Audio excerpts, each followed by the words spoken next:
जय हिंद दोस्तों, स्वागत है एक बार फिर से। आज दिन भर की तमाम बड़ी खबरों में पहली अपडेट में जानेंगे मणिपुर के हालात पर। राहुल गांधी ने बीजेपी पर बोला जबरदस्त हमला, बोले नफरत के बाजार बंद करें और मोहब्बत की दुकान खोलें। उधर लोकसभा चुनाव के लिए पीएम मोदी के चेहरे पर विपक्ष का मेगा प्लान सामने आया, 2024 का एजेंडा। उधर आम आदमी पार्टी ने कांग्रेस के सामने रख दी बड़ी शर्त, कहा यदि कांग्रेस पार्टी पंजाब और दिल्ली में चुनाव नहीं लड़ने की घोषणा करे तो हम भी राजस्थान और मध्य प्रदेश में नहीं लड़ेंगे चुनाव। उधर मध्य प्रदेश में भाजपा को लगा जोर का झटका, ज्योतिरादित्य सिंधिया के वफादार कांग्रेस पार्टी में हो गए शामिल। उधर पहलवानों के मामले में ब्रजभूषण शरण सिंह को गिरफ्तार क्यों नहीं किया गया, दिल्ली पुलिस ने चार्जशीट की दाखिल। उधर कर्नाटक में खत्म हुआ धर्मांतरण विरोधी कानून, कांग्रेस राज में पलट गया भाजपा सरकार का फैसला। उधर बंगाल में नहीं थम रहा बवाला, अब कांग्रेस और लेफ्ट के 3 समर्थकों को मारी गोली, सीपीएम कार्यकर्ता की हो गई मौत। और भी बड़ी खबरों को जानेंगे विस्तार से, लेकिन इससे पहले यदि आप भी मानते हैं कि देश की जनता बदलाव चाहती है तो इस वीडियो को लाइक कर चैनल को लाल बटन दबाकर सब्सक्राइब करें और कमेंट बॉक्स में लिखें जय हिंद। दरअसल दोस्तों आपको बता दें कि कांग्रेस नेता राहुल गांधी ने मणिपुर हिंसा के मुद्दे पर बीजेपी और प्रधानमंत्री नरेंद्र मोदी को जमकर घेरा। उन्होंने मणिपुर के हालात के लिए बीजेपी को जिम्मेदार ठहराया। कांग्रेस के पूर्व अध्यक्ष राहुल गांधी ने मणिपुर में एक सर्वदलीय प्रतिनिधि मंडल भेजकर समाधान निकालने की वकालत की। उन्होंने अपने पुराने नारे नफरत के बाजार में मोहब्बत की दुकान को फिर से दोहराया। वायनाड के पूर्व सांसद राहुल गांधी ने कहा कि बीजेपी की नफरत की राजनीति ने मणिपुर को 40 से ज्यादा दिनों तक जलाए रखा, जिसमें 100 से ज्यादा लोग मारे गए। प्रधानमंत्री ने भारत को विफल कर दिया है और पूरे तरीके से चुप हैं। हिंसा के इस चक्र को खत्म करने और शांति बहाल करने के लिए राज्य में एक सर्वदलीय प्रतिनिधि मंडल भेजा जाना चाहिए। राहुल गांधी ने कहा कि आइए इस नफरत के बाजार को बंद करें और मणिपुर में हर दिल में मोहब्बत की दुकान खोलें।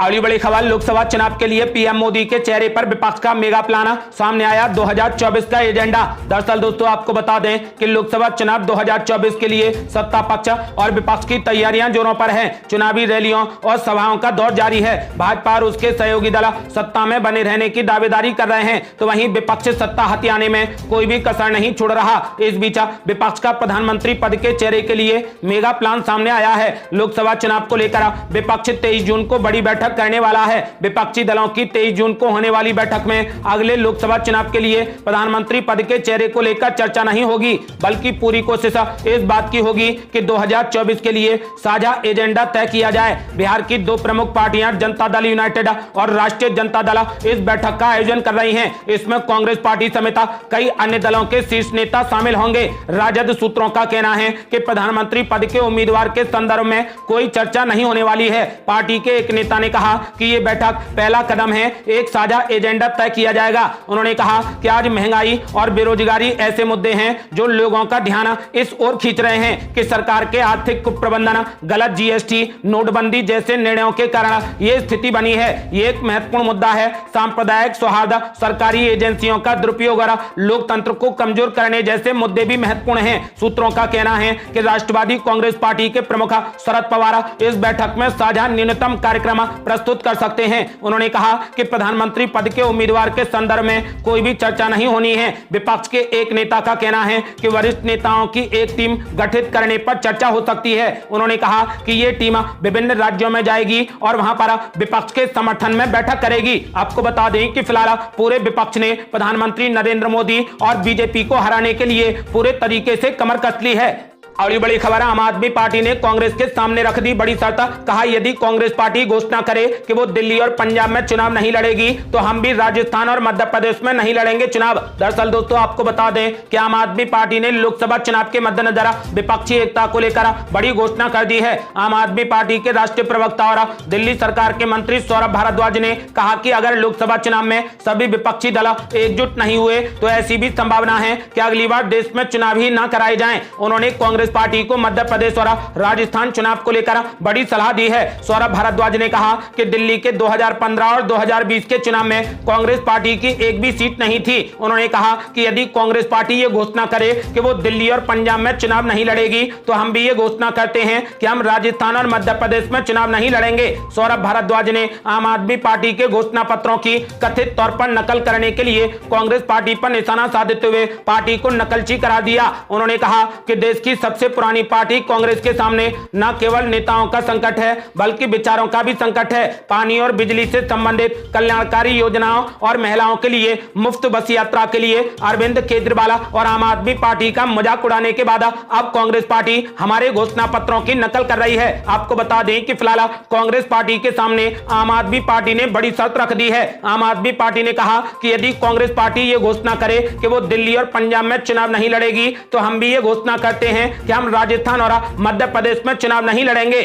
अगली बड़ी खबर, पॉक्सो केस में ब्रजभूषण शरण सिंह को मिली राहत, कोर्ट में कैंसिलेशन रिपोर्ट दायर। दिल्ली पुलिस बोली कोई भी सबूत नहीं मिले। दरअसल दोस्तों आपको बता दें कि दिल्ली पुलिस ने गुरुवार को पटियाला हाउस कोर्ट में ब्रजभूषण शरण सिंह के खिलाफ नाबालिग महिला पहलवान के आरोपों की जांच के मामले में स्टेटस रिपोर्ट दाखिल कर दी। दिल्ली पुलिस ने अपनी रिपोर्ट में कहा कि भारतीय कुश्ती महासंघ के प्रमुख ब्रजभूषण शरण सिंह के खिलाफ पॉक्सो की धारा के तहत अपराध का संकेत देने के लिए कोई भी पुख्ता सबूत नहीं मिला है और पटियाला हाउस कोर्ट से पॉक्सो मामले को रद्द करने की सिफारिश की है। इस मामले में सुनवाई की अगली तारीख अब 4 जुलाई है। केस रद्द करने की रिपोर्ट उन मामलों में दायर की जाती है जब जांच में कोई भी पुष्टिकारक साक्ष्य नहीं मिलता है। दिल्ली पुलिस की पीआरओ सुमन नलवा ने कहा कि ब्रजभूषण शरण सिंह के खिलाफ पॉक्सो मामले में हमने कथित पीड़िता और उसके पिता के बयान के आधार पर केस रद्द करने की रिपोर्ट अदालत में दायर की है। वहीं 6 महिला पहलवानों द्वारा दर्ज कराई गई एफआईआर में जांच पूरी होने के बाद दिल्ली पुलिस ने राज एवेन्यू कोर्ट में ब्रजभूषण शरण सिंह के खिलाफ अपनी चार्जशीट दाखिल कर दी है। दिल्ली पुलिस ने अदालत से कहा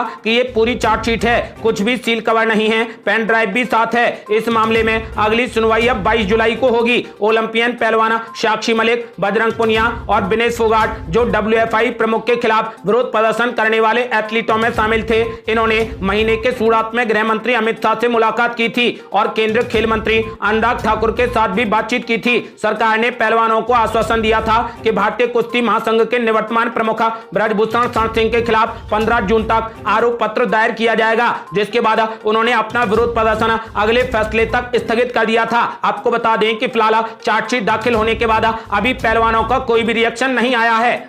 अगली बड़ी खबर, ब्रजभूषण शरण सिंह को क्यों नहीं किया गया गिरफ्तार, आखिर उन्हें कितनी मिल सकती है सजा। दरअसल दोस्तों आपको बता दें कि ब्रजभूषण शरण सिंह को आईपीसी की धारा 354A के तहत 3 साल तक की सजा और उन पर जुर्माना लग सकता है। इसके अलावा 354 में 1 से 5 साल तक की सजा और जुर्माना सिंह पर लग सकता है। ये गैर जमानती धारा है। साथ ही 354D के तहत सिंह को 3 से 5 साल तक की सजा हो सकती है। लेकिन उन्हें गिरफ्तार क्यों नहीं किया गया, तो आपको बता दें कि सुप्रीम कोर्ट के जस्टिस अरनेश कुमार के एक जजमेंट के मुताबिक 7 साल से कम सजा वाली धाराओं में गिरफ्तारी जांचकर्ता के खुद के विवेक पर निर्भर करती है। आरोपी यदि जांच में सहयोग करता है तो उसकी गिरफ्तारी जरूरी नहीं है। पुलिस के मुताबिक ब्रजभूषण शरण सिंह को जब भी जांच संबंधी सवालों को लेकर संपर्क किया जाता है तो उन्होंने पूरा सहयोग किया है। इस कारण उनकी गिरफ्तारी की कोई भी खास वजह नहीं थी, इसीलिए उन्हें गिरफ्तार नहीं किया गया।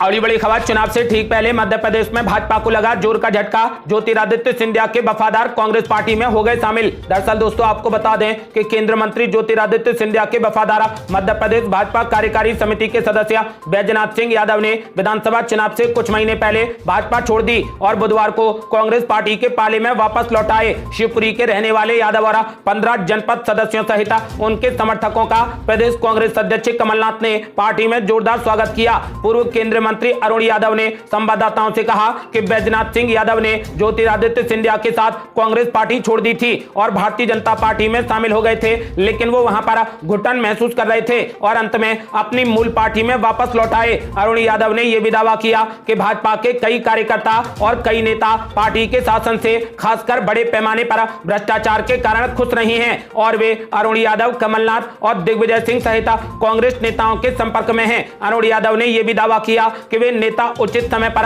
कांग्रेस पार्टी में शामिल होंगे। इतना ही नहीं बल्कि ज्योतिरादित्य सिंधिया के साथ भाजपा में शामिल हुए कांग्रेस के अधिकांश नेता भी अपनी मूल पार्टी में लौट आएंगे। एक दिन आएगा जब केवल ज्योतिरादित्य सिंधिया ही भाजपा में रहेंगे। बैजनाथ सिंह यादव और उनके समर्थकों को दिग्विजय सिंह और अन्य वरिष्ठ नेताओं की उपस्थिति में नाथ द्वारा कांग्रेस के दुपट्टे भेंट किए गए। उन्होंने कहा कि भाजपा के राज्य में मध्य प्रदेश में क्या हो रहा है ये सभी जानते हैं। मुख्यमंत्री शिवराज सिंह चौहान और उनकी सरकार लोगों को गुमराह करने की राजनीति कर रही है। अगली बड़ी खबर, कर्नाटक में खत्म हुआ धर्मांतरण विरोधी कानून, कांग्रेस राज्य में पलट गया भाजपा सरकार का फैसला। दरअसल दोस्तों आपको बता दें कि कर्नाटक की कांग्रेस सरकार ने राज्य में धर्मांतरण विरोधी कानून को वापस ले लिया। इस कानून को भाजपा की सरकार लेकर आई थी। चर्चा है कि इसके बाद गौ हत्या निरोधक कानून के सख्त प्रावधानों को भी कांग्रेस सरकार कमजोर कर सकती है। आज हुई सिद्धारमैया सरकार की कैबिनेट मीटिंग में यह फैसला लिया गया। मीटिंग में आरएसएस के संस्थापक रहे केशव बलिराम हेडगेवार को स्कूली किताबों के सिलेबस से भी हटा दिया गया। कर्नाटक के शिक्षा मंत्री मधु बंगारप्पा ने कहा कि हेडगेवार पर स्कूल सिलेबस में जो दिया गया था उसे हटा दिया गया है। पिछली सरकार ने बीते साल जो भी बदलाव किए थे उन्हें वापस लिया गया है। अब वही पढ़ाई होगी जो पहले होती थी। आपको बता दें कि इसके अलावा कैबिनेट ने एक फैसला और लिया है कि सभी सरकारी, गैर सरकारी और सहायता प्राप्त स्कूलों एवं कॉलेजों में संविधान की प्रस्तावना को पढ़ना अनिवार्य होगा। कांग्रेस सरकार की ओर से धर्मांतरण विरोधी कानून को हटाने पर भाजपा ने जबरदस्त हमला बोला। पूर्व शिक्षा मंत्री बीसी नागेश ने कहा कि ये लोग मुसलमानों के वोट चाहते हैं। सिद्धारमैया की सरकार हिंदुओं के खिलाफ है। ये लोग तो हिजाब को फिर से लागू करा सकते हैं। ये लोग अल्पसंख्यकों के वोट हासिल करने के लिए कुछ भी कर सकते हैं और सब चीजों को ये राजनीति से जोड़ देते हैं। आपको बता दें कि फिलहाल चर्चा ये भी है कि कांग्रेस सरकार गौ हत्या निरोधक कानून को भी हटा सकती है। अगली बड़ी खबर, बंगाल में नहीं थम रहा बवाल, अब कांग्रेस और लेफ्ट के 3 समर्थकों को मारी गई गोली, सीपीएम कार्यकर्ता की हो गई मौत। दरअसल दोस्तों आपको बता दें कि पश्चिम बंगाल के उत्तर दिनाजपुर जिले में गुरुवार को पंचायत चुनाव के लिए नामांकन दाखिल करने जा रहे 3 लोगों को गोली मार दी गई। सीपीआईएम ने दावा किया कि तीनों घायल व्यक्ति वाम मोर्चा और कांग्रेस के समर्थक थे, जिन्हें तब गोली मारी गई जब वे नामांकन दाखिल करने के लिए चोपड़ा ब्लॉक कार्यालय जा रहे थे। एक अधिकारी ने कहा कि तीनों घायलों को जिला अस्पताल में भर्ती कराया गया, में से एक की मौत हो गई। सीपीएम ने दावा किया कि उसके कार्यकर्ता मंसूर अली की मौत गोली लगने से हुई है। आपको बता दें कि फिलहाल बंगाल में कांग्रेस और लेफ्ट गठबंधन में चुनाव लड़ रहे हैं। अगली बड़ी खबर, गुलाम नबी आजाद का बड़ा ऐलान, बोले मैं चाहता हूं कि लोकसभा चुनाव में बीजेपी को हराने के लिए विपक्ष हो जाए एकजुट। दरअसल दोस्तों आपको बता दें कि डेमोक्रेटिक प्रोग्रेसिव आजाद पार्टी के प्रमुख गुलाम नबी आजाद ने कहा कि उन्हें 2024 के लोकसभा चुनावों से पहले विपक्षी एकता से कोई लाभ होता नहीं दिख रहा। बिहार के मुख्यमंत्री नीतीश कुमार द्वारा बुलाई गई विपक्षी दलों की बैठक के बारे में पूछे जाने पर गुलाम नबी आजाद ने कहा कि उन्हें इसमें आमंत्रित नहीं किया गया है। उन्होंने कहा कि विपक्षी एकता का लाभ तभी मिलेगा जब दोनों पक्षों के लिए कुछ होगा। गुलाम नबी आजाद ने पश्चिम बंगाल का जिक्र करते हुए कहा कि कांग्रेस और भारतीय कम्युनिस्ट पार्टी का राज्य में कोई भी विधायक नहीं है और सोचने वाली बात यह है कि अगर दोनों पार्टियां ममता बनर्जी के नेतृत्व वाली तृणमूल कांग्रेस के साथ में गठबंधन करती हैं तो इसमें टीएमसी को क्या फायदा होगा। आपको बता दें कि हालांकि पूर्व केंद्रीय मंत्री गुलाम नबी आजाद ने यह स्पष्ट किया कि वो चाहते हैं कि अगले साल होने वाले आम चुनाव में सत्तारूढ़ भारतीय जनता पार्टी को हराने के लिए विपक्ष एकजुट हो जाए। गुलाम नबी आजाद ने कहा कि लेकिन दुर्भाग्य से प्रत्येक विपक्षी दल के पास अपने राज्य के अलावा अन्य राज्यों में कुछ भी नहीं है। यदि 2 से 3 दलों ने राज्यों में गठबंधन कर सरकारें बनाई होती तो यह फायदेमंद होता। अगली बड़ी खबर, समान नागरिक संहिता पर मुख्यमंत्री नीतीश कुमार के मंत्री का बड़ा बयान, बोले देश अब नीतीश कुमार का कर रहा है इंतजार। दरअसल दोस्तों आपको बता दें कि केंद्र सरकार ने समान नागरिक संहिता को लाने की तैयारी अब तेज कर दी है। सरकार की ओर से गठित 22वें विधि आयोग ने समान नागरिक संहिता पर आम जनता और धार्मिक संस्थाओं के प्रमुखों के विचार विमर्श और राय मांगने का कार्य शुरू कर दिया है। इस पर मुख्यमंत्री नीतीश कुमार के मंत्री जमा खान ने गुरुवार को एबीपी न्यूज से बातचीत में बड़ा बयान दिया। अल्पसंख्यक कल्याण मंत्री जमा खान ने कहा कि जनता अगर चाहती है कि यूनिफॉर्म सिविल कोड लाया जाए तो फिर जरूर लाया जाए। जमा खान ने कहा कि समान नागरिक संहिता पर जनता की मंशा क्या है ये केंद्र सरकार जल्द से जल्द जाने। उन्होंने कहा कि अब 2024 का चुनाव नजदीक आ रहा है, इसीलिए फिर से ये मुद्दा उठाया जा रहा है। जेडीयू मंत्री ने आगे कहा कि नीतीश कुमार का देश अब इंतजार कर रहा है। मुख्यमंत्री नीतीश कुमार विपक्ष को एकजुट भी कर रहे हैं। पूरा देश चाहता है कि नीतीश कुमार दिल्ली में बैठें और पूरे देश में विकास का काम करें जैसा बिहार का हुआ है। बीजेपी संविधान को तोड़ना चाहती है। उन्होंने कहा कि संविधान के हिसाब से वो चलना नहीं चाहती। जमा खान ने कहा कि देश में विकास कार्य कैसे हो, अमन चैन रहे, इस पर केंद्र सरकार ध्यान नहीं दे रही। यूनिफॉर्म सिविल कोड तो बीजेपी का चुनावी मुद्दा है। उन्होंने कहा कि कई और मुद्दों को भी आने वाले समय में बीजेपी उठाने वाली है। आपको बता दें कि फिलहाल वर्तमान समय में यूनिफॉर्म सिविल कोड को भारत में रहने वाले हर नागरिक के लिए एक समान कानून बनाने से जोड़ा जा रहा है, चाहे वो किसी भी धर्म या किसी भी जाति का हो, यानी हर धर्म, हर जाति, हर लिंग के लिए एक समान कानून होगा। आपको बता दें कि यदि समान नागरिक संहिता लागू हो जाती है तो सभी के लिए पूरे भारत में एक जैसे नियम कानून हो जाएंगे। अगली बड़ी खबर, राजस्थान में भाजपा को हराने का लिया गया संकल्प, कांग्रेस पार्टी ने खेला बड़ा दांव, अब महात्मा गांधी के 50,000 अनुयायी बनाने की तैयारी। दरअसल दोस्तों आपको बता दें कि राष्ट्रपिता महात्मा गांधी के सपनों का भारत बनाने का दावा करने वाली कांग्रेस पार्टी अब चुनावों में जीत के लिए गांधी के अनुयायियों की मदद लेगी। सरकार ने शांति एवं अहिंसा निदेशालय बनाया है। राजधानी जयपुर में 2 दिन तक गांधी दर्शन सम्मेलन आयोजित किया गया। सम्मेलन में 50,000 गांधी के अनुयायी बनाने का संकल्प लिया गया और गांधी के विचारों को आम जन तक पहुंचाने की कस्में खाई गईं। इस दौरान केंद्र सरकार पर भी हमला बोला गया। साथ ही साथ साल के अंत में होने वाले विधानसभा चुनाव में किसी भी हाल में भाजपा को सत्ता में आने से रोकने के लिए कदम उठाने का आह्वान किया गया। प्रदेश के कांग्रेसी नेता गांधी के नाम पर बुलाए गए सम्मेलन में चुनाव को युद्ध करार देते नजर आए तो गांधीवाद चिंतक भाजपा पर हमलावर रहे। मंत्री प्रताप सिंह खचारियावास ने कहा कि राजस्थान में चुनाव नहीं युद्ध होगा, इसीलिए कमर कसकर मैदान में मुकाबला करना पड़ेगा। गांधी के अनुयायी सरकार की योजनाओं को घर घर तक पहुंचाकर जनता को कांग्रेस को वोट देने की अपील करेंगे। जाने माने गांधीवादी चिंतक कुमार प्रशांत ने इस मौके पर कहा कि लोकतंत्र खतरे में है और राजस्थान में बीजेपी की सरकार को आने से रोकना होगा। अगले साल होने वाले लोकसभा चुनाव में मोदी सरकार को सत्ता से बाहर करना होगा, तभी देश में लोकतंत्र बच सकता है। उन्होंने कहा कि ये काम गांधी के अनुयायियों को करना होगा। अगली बड़ी खबर, 2024 के चुनाव के लिए बन रहे नए सियासी समीकरण, ओम प्रकाश राजभर के बेटे के रिसेप्शन में दिखी बीजेपी नेताओं की मौजूदगी। दरअसल दोस्तों आपको बता दें कि सुहेलदेव भारतीय समाज पार्टी यानी सुभाषपा अध्यक्ष ओम प्रकाश राजभर के बेटे की शादी के बाद हुए रिसेप्शन में विभिन्न दलों के नेता पहुंचे। हालांकि फंक्शन में बीजेपी नेताओं की मौजूदगी ने सियासी चर्चाओं को जन्म दे दिया। बीजेपी प्रदेश अध्यक्ष भूपेंद्र चौधरी, उप मुख्यमंत्री केशव प्रसाद मौर्य, कैबिनेट मंत्री स्वतंत्र देव सिंह और सूर्य प्रताप शाही, तो वहीं आरएलडी के राष्ट्रीय अध्यक्ष जयंत चौधरी नवविवाहित जोड़े को आशीर्वाद देने पहुंचे। आपको बता दें कि प्रधानमंत्री मोदी और मुख्यमंत्री योगी आदित्यनाथ ने अपने बधाई संदेश भी भेजे, जिन्हें लेकर भी काफी चर्चा हो रही है। रिसेप्शन में भाजपा नेताओं की मौजूदगी ने नए सियासी गठबंधन की अटकलों को हवा दे दी है। बताया जा रहा है कि समारोह के दौरान बीजेपी नेताओं ने ओम प्रकाश राजभर से लंबी चर्चा भी की। ओम प्रकाश राजभर 2024 के लोकसभा चुनाव से पहले नए समीकरण बनाना चाहते हैं। हालांकि समाजवादी पार्टी से अलग होकर